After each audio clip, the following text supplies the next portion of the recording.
Good morning, everybody. It's Monday, March 20th, 5:34 a.m. Central Time as I speak here.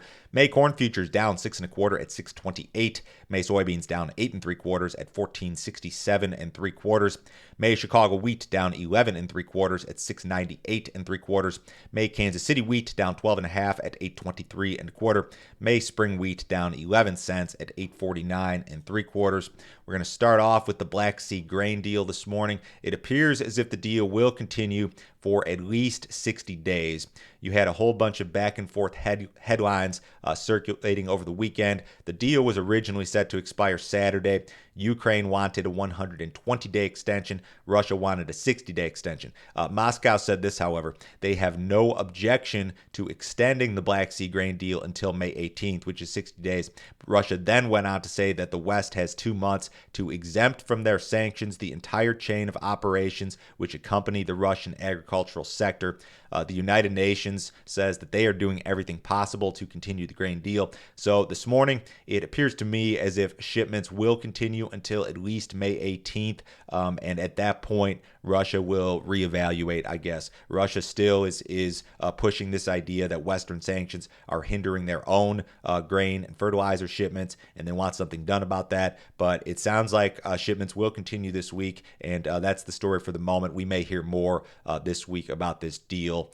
USDA reported another flash sale of U.S. corn to China on Friday. So we had 4 consecutive days of flash sales to China reported. These were all old crop U.S. corn bushels to China. The grand total for the week was 2.1 million metric tons, or about 83 million bushels.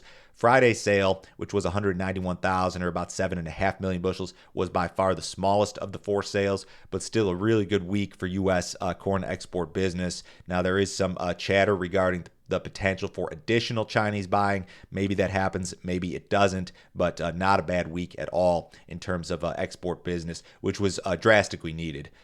Large money managers or the funds have liquidated almost all of their length in the corn market. CFTC released another backdated commitment of traders report on Friday. This data is still old, accurate as of Tuesday, March 7th, so they're still trying to catch up here. But in that week ending March 7th, funds sold another 50,000 contracts of corn, and they were net long only 15,597,000 contracts. That's not a typo, 15,000 contracts at the close of business on March 7th. That net long had been 150, 200,000 or larger than that for a long period of time. So this is the lightest net long for the funds in the corn market since September of 2020. Now you could read this a couple of different ways. You could say, oh my gosh, the funds won out of all their grain positions. Or you could say, a lot of the risk is off the table because the funds have already liquidated most of their position. You could read that either way. Funds still holding a fairly large net long in the soybean market as of March 7th. I would imagine it's been reduced since then. And funds short 103,000 contracts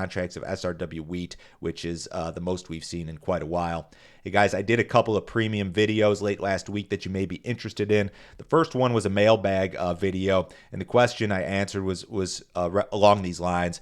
Joe, we've got a falling stock market. If it continues to fall, will money flow out of some of these other markets and into the grain markets? That was the first question that I answered. And then I had a second video. This was out on Friday. I did a real-world premium pricing contract example where I ran through a premium pricing contract that had been sent in by a subscriber, and ran through kind of the ins and outs, mainly focused on fees and the difference between doing this with your grain buyer and doing it in a futures account. There are advantages and disadvantages. This is real world grain marketing stuff, guys. If you want to see these videos, sign up for the premium deal today. Go to standardgrain.com, $50 a month, cancel it anytime. No other fee, no other obligation. Nobody will try to sell you anything else, I promise. UBS agreed to purchase Credit Suisse over the weekend. So these were the 2 biggest Swiss banks, like forever. They were longtime rivals prior to last week. Traders were concerned last week that a failure at Credit Suisse could lead to more systemic risk in the banking sector. The Swiss government's going to backstop this whole deal and provide up to $9 billion in funding to help UBS offset losses associated with the acquisition. So first we had, I guess you call them bank bailouts in the United States, and now bank bailouts in Europe. You've still got a lot, despite all of this, you've still got a lot of concern regarding the European banking sector in particular this week. European bank shares or stock prices trade sharply lower. So could more banks be in trouble? I don't really know, but I feel like maybe that sort of sentiment is out there. I think that these issues in the banking sector has resulted in what I would call a risk-off attitude among some large money managers. You look at what the soybean market's doing this morning. We're trading our lowest level since early December in spot month futures. What's the one market, corn, soybeans, and wheat, what's the one that funds are still heavily long? It's the soybean market. So I think that this whole banking sector issue has resulted perhaps in some risk-off type attitudes when it comes to large money managers as it relates to commodities. Risk off essentially means a move to protect capital. So if you're long the soybean market, what's your risk off move? Exit your position, right? I think we've got some of that going on. I think it has something to do with what we're seeing in some of these commodities. The Fed will announce an interest rate decision on Wednesday.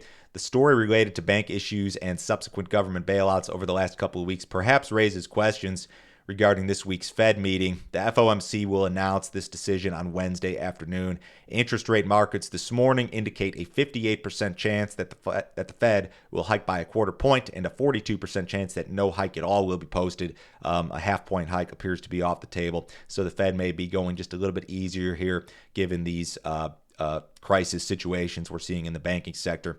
Speaking of risk off, crude oil futures fell to fresh lows overnight. Your nearby May 23 WTI contract traded as low as $64.36 per barrel prior to a marginal recovery. WTI futures traded their lowest level on a continuation basis since December of 2021. Reuters citing concerns that the global banking sector will continue to have issues in addition to these probable rate hikes this week. Last week, WTI crude futures lost 13% or almost $10 per barrel. There is some chatter that OPEC could cut production to support prices at their next meeting, although the trade appears very much disinterested in that idea. Lower energy prices have led the commodity sector to its lowest level in more than a year. I talked about the Bloomberg Index with Matt on Friday. It posted its lowest weekly close since January of 2022 last week. April grain options expire Friday, guys. Make sure you take a look if you have any positions there. We did have a cattle on feed report out on Friday. I'd call it mostly neutral. Cattle on feed 95.5. They were looking for 95.3. Placements 92.8. They were looking for 93.1. Marketing's 95.1. They were looking for 95.7. So I'd call that neutral to maybe slightly supportive if you look at the placements, I guess. I don't know. Cash trade in cattle was mostly 164 last week. Outside markets, U.S. dollars off a little bit. The S&P's up 5. The Dow Jones up 20 points. Gold's up $8. Silver up a little bit. Crude oil getting beat up, down more than $1 in the WTI. Everybody have a great day today. I'll talk to you guys on Tuesday.